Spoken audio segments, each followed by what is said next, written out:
Hello guys, in this video, I will show you how to get girls only on Ome TV in 2025.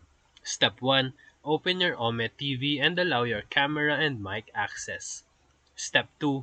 Switch to the gender filter by tapping the settings icon or the gear icon if available in your region. Step 3. Select female under the gender preferences. This option may require premium access. Step 4. If the gender filter is not available, use VPN servers from countries where it's enabled, such as the US or UK. Step 5.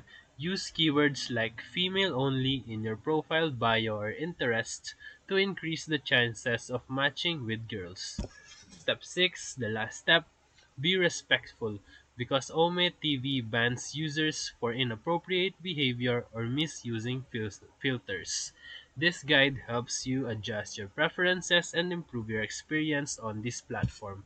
So if this video helped you, feel free to like and subscribe for more quick tutorials, reviews, and comparison videos. Thank you for watching.